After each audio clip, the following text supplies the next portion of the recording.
2 weddings, 2 divorces, a fortune in diamonds, a decade of scandal, and at the very end, when Richard Burton was gone, Elizabeth Taylor kept one final letter from him.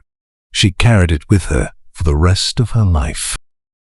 This isn't a fairy tale. It's the story of what happens when 2 people mistake intensity for salvation and discover too late that they can neither live together nor truly let each other go. Because with Elizabeth and Richard, the question was never, do they love each other? The question was, what does that love do to them? Los Angeles, the 1950s, Hollywood's golden age, champagne that seemed to flow forever, laughter bright as crystal, rooms filled with beautiful people pretending they would never grow old. And in the corner of one such party, Elizabeth Taylor. She wasn't performing, she wasn't seeking attention. She simply sat, dark hair gleaming, a book in her hands, her gaze cool and distant, as if she were watching a show she had no interest in joining. Then, almost lazily, she slid her sunglasses down the bridge of her nose. That single gesture was enough. Richard Burton, who had been laughing a moment before, surrounded by admirers, went quiet. He froze, as though he'd walked straight into glass. It was Elizabeth Taylor. By then, she had learned to ignore the stares, the whispers, the way men looked at her as though she were something to possess rather than someone to know. She had built walls around herself, invisible but nearly impenetrable. That night, she had no intention of letting anyone through. And yet, Burton stood there, struck silent by a thought so blunt it almost embarrassed him. She was impossibly beautiful. Years later, he would try to describe what it felt like to see her for the first time. Not flattering, he said, not gentle. It was like gravity, the kind of beauty that didn't reach toward you, but pulled the entire room into its orbit, whether you wanted to fall or not. Back then, though, it was only a glance, only the beginning. She was born into performance. Elizabeth Taylor, daughter of actors, a child so luminous she seemed designed by fate itself. Those violet eyes, those lashes, so thick they looked like something invented for the camera. Men adored her. Directors built entire films around her face. Audiences projected their dreams onto her before she was old enough to understand what that would cost. Because fame doesn't only give you power, it also takes something away. When the world decides you are a symbol, it stops allowing you to be a person. And Elizabeth had been a symbol since she was a girl, forever beautiful, forever on display, forever expected to be Elizabeth Taylor, and never simply Elizabeth. The legend, never the woman. Richard Burton began life as Richard Jenkins. He was born into the kind of poverty that shapes you at the bone. One of 13 children in a cramped Welsh mining town. His mother died when he was young. Hunger wasn't an episode in that house, it was the air they breathed. Later, when he was famous, Burton would speak about his childhood in careful, clipped phrases. The debts, the shame, the humiliation of being too poor to bury your own mother properly. His future seemed already decided. Coal dust, damaged lungs, an early grave. But then, something unexpected happened. A school teacher named Philip Burton saw something in the scrawny boy. Not polish, not charm, but hunger. A fierce, restless intelligence that could be saved if someone cared enough to try. He gave Richard books. Shakespeare, Dickens, Byron, He taught him how to speak, how to stand, how to sound like someone the world might actually listen to. And Richard absorbed it the way a starving man devours bread. Later, he would take his teacher's surname, not as performance, but as gratitude, as proof that he had been given a second chance. He debuted on the London stage in 1943 with surprising confidence. Then the war came, as it came for everyone. The Royal Air Force. Engines instead of applause. The smell of gunpowder instead of grease paint. When he returned in 1947, he threw himself into work, theatre, radio, film, anywhere that would have him. He loved acting. He also despised it. He took roles he hated, performed through exhaustion, drowned his shame in whiskey, and showed up the next morning to do it all over again.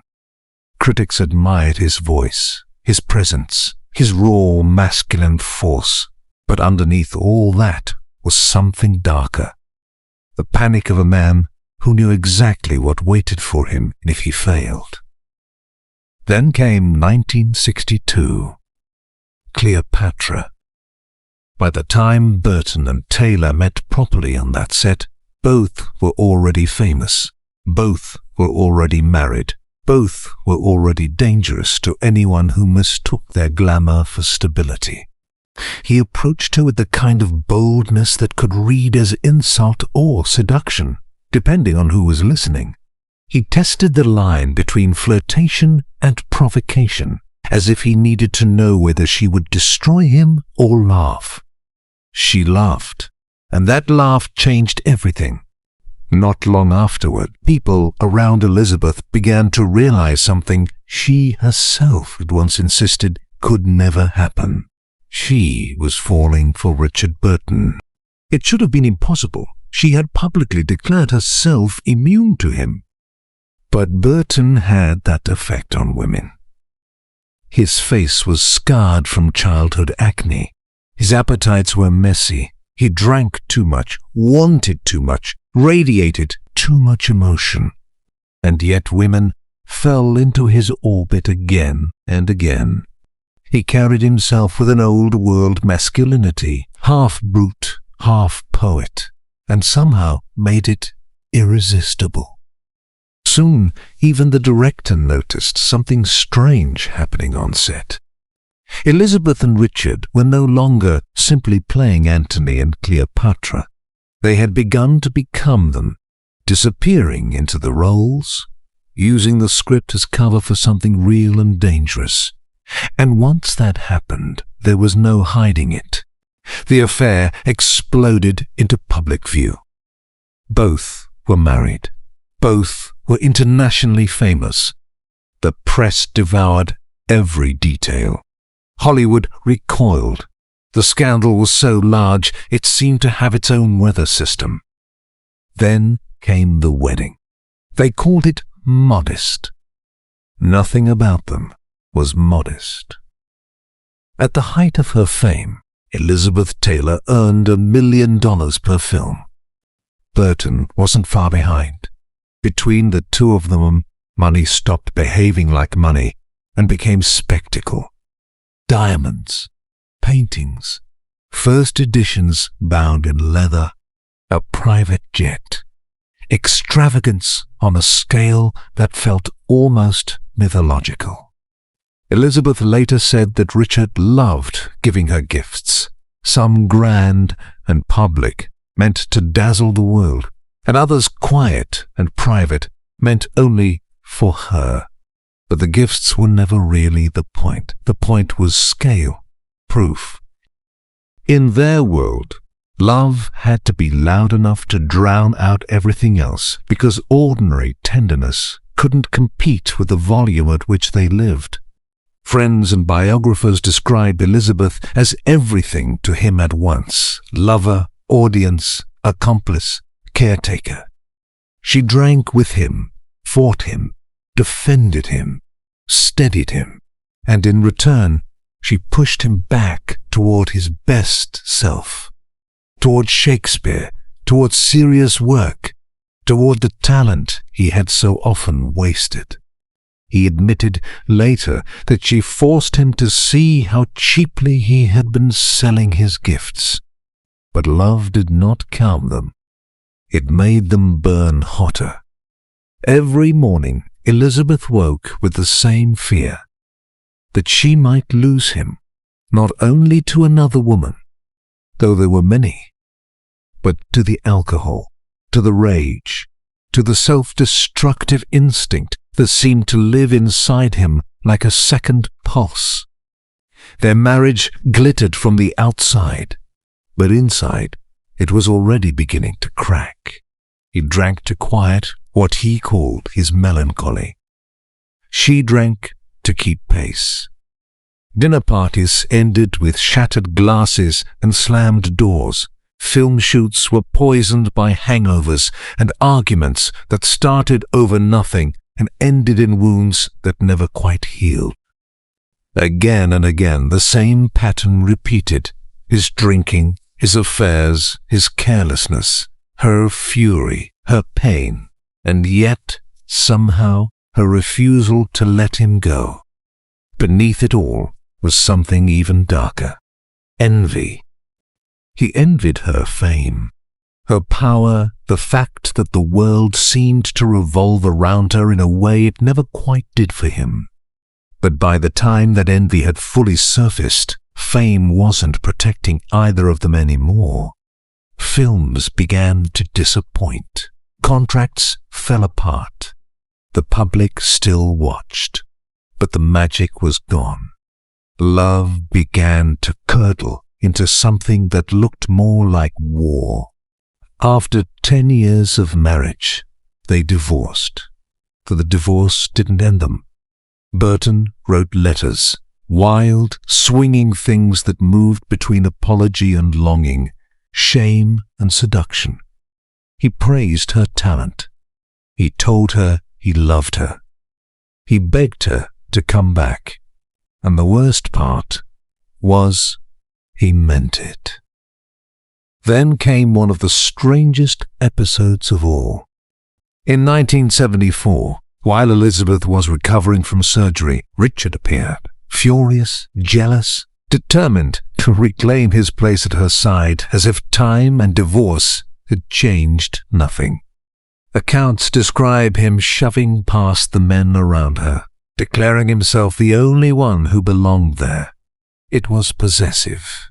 It was absurd. It was heartbreaking. And somehow it worked. A month later, they married again.